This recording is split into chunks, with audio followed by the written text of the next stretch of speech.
Hi, I'm Melanie Morrow. I work in International Health and Development for ICF, a global consulting firm. Pertinent to my experience in this presentation, ICF led the Community Health and Civil Society Engagement team on the USAID-funded Maternal and Child Survival Program. That was a global project that worked in 32 countries to prevent child and maternal deaths. In this brief lecture, I'll start by reminding us why we need to increase emphasis on community health and equity in order to achieve global health goals. Next, I'll share some observations about the health system that are essential to doing that.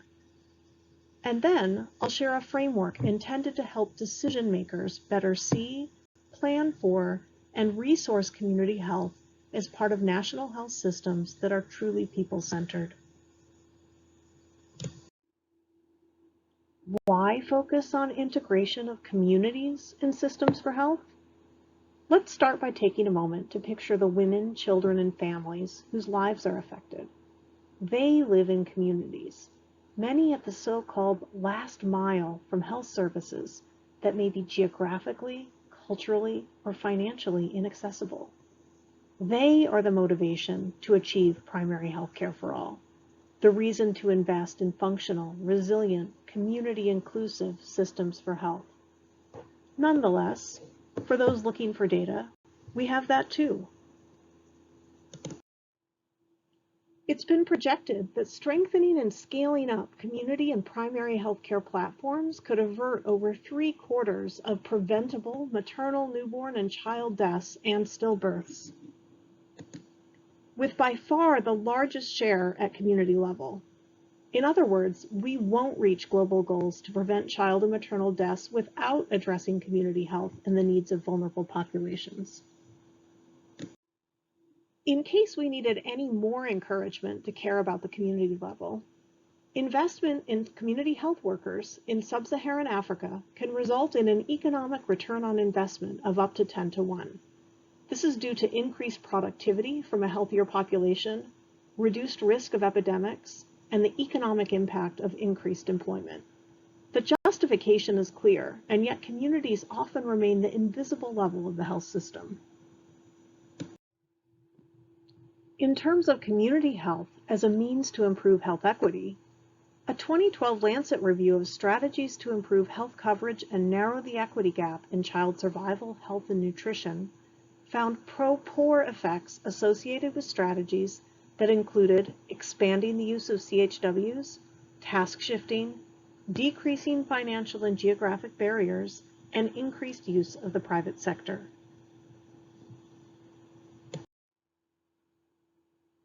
To be effective, community health programming requires a continuum of providers, services for high-impact interventions that span treatment, prevention, and health promotion, and implementation approaches adapted to suit the local context in widely diverse settings. Reaching underserved, predominantly poor populations depends not solely on Ministry of Health staff, but also on collaboration with NGOs, community organizations, and people working in other sectors that affect the social determinants of health.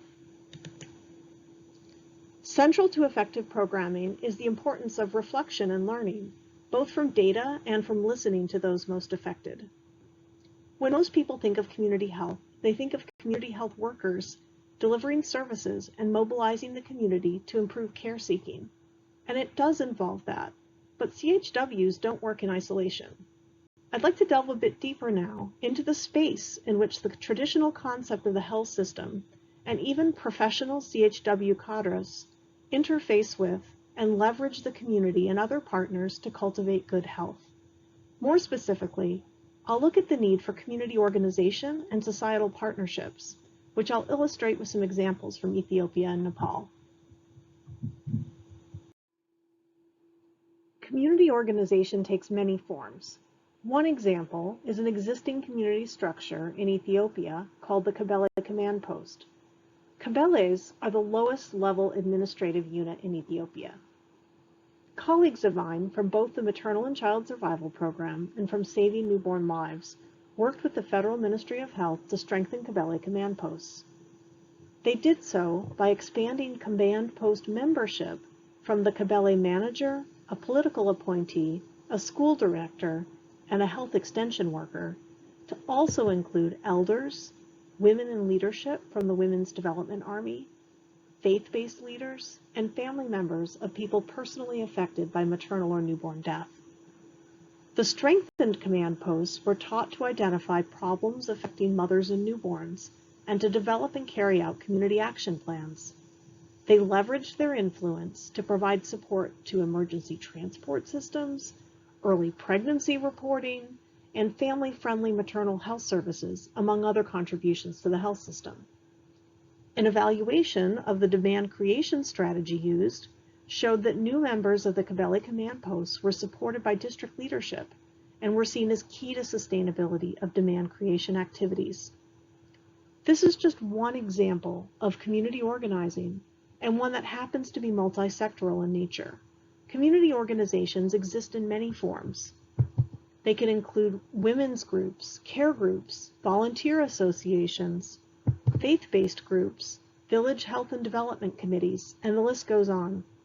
Composition and focus of groups can vary, but when functioning well, they provide a means for tapping into and stimulating the community's capacity to promote health and positive social and behavior change. Community organizations are essential for working at scale. They make it possible for CHWs to go beyond individual contacts and ad hoc community meetings. Collaboration can take many forms. When we talk about societal partnerships, it's implied that policy exists to encourage official agreements or systematic working arrangements between government entities and a wide range of partners, such as civil society groups, researchers, and private service providers, in and outside the health sector. This is not about international organizations telling countries what to do. Rather, it's about governments having systematic ways to engage with and access the skills and energy that partners can bring to benefit the population. A great example of a societal partnership comes from Nepal, where many government ministries came together with the Ministry of Health to develop the multi-sector nutrition plan. It provided for nutrition and food security steering committees at multiple levels to reflect multiple perspectives and sectors. Collaborators included ministries of finance, health, agriculture and livestock, women, children, and social welfare, and representatives from government, NGOs, and private sector partners. The local steering committees guide district and village development committee plans. This collaboration has been codified, and there's a clear means of engagement from multiple actors to work with the government to address nutrition. This example demonstrates how societal partnerships can enrich health sector governance.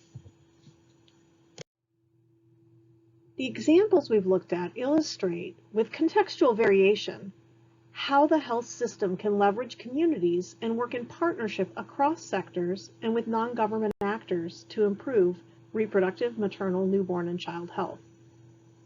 For this type of work to be scaled up and institutionalized, irrespective of the details, these features of community health programming need to be incorporated into the health system. So how do we bring the many elements of community health together and make them more visible? How do these different elements of community health systems relate to the prevailing health systems frameworks? The Maternal and Child Survival Program worked with core group members and collaborators to address this very question. In 2014, Core Group assembled a panel of experts to identify where community was in the prevailing health systems frameworks. The conclusion was that the community was everywhere and nowhere. Case in point is the WHO Health Systems Framework and its 6 building blocks. It serves as a common language for health systems planning, yet community health in its many shapes and forms, as we've just discussed, is hard to make out. That matters.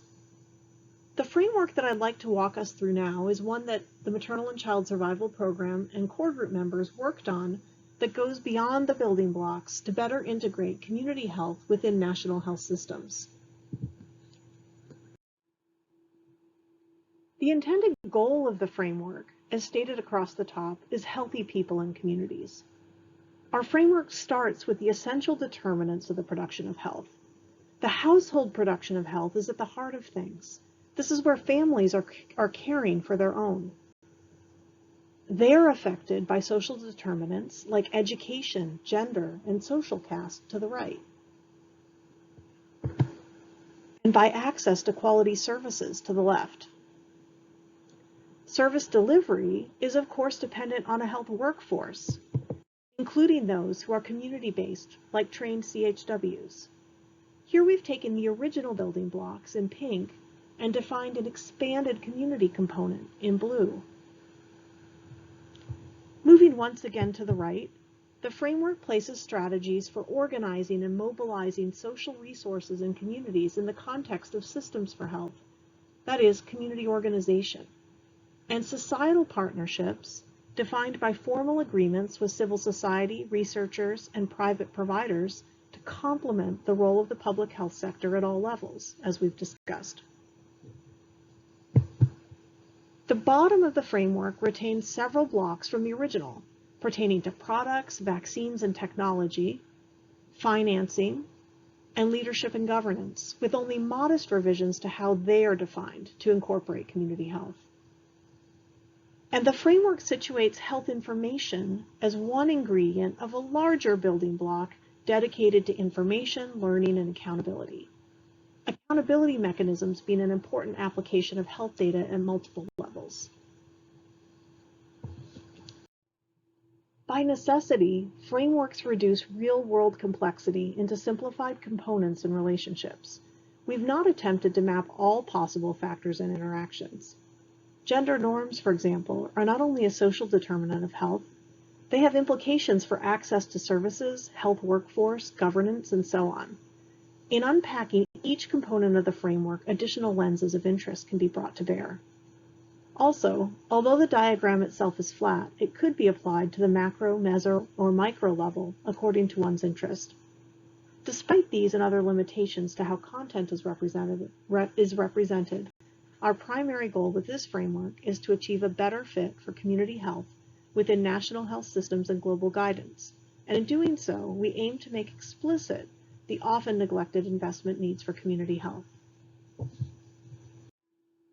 In summary, we must prioritize community health if we're going to achieve the health targets of the Sustainable Development Goals and establish primary health care for all.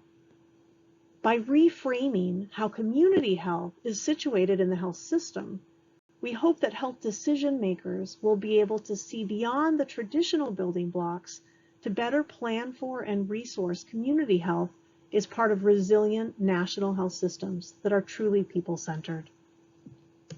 Thank you. As a postscript, I'd like to acknowledge my co-authors in the Beyond the Building Blocks article referenced here, and the USAID-funded Maternal and Child Survival Program for the photos and slides originally created under MCSP.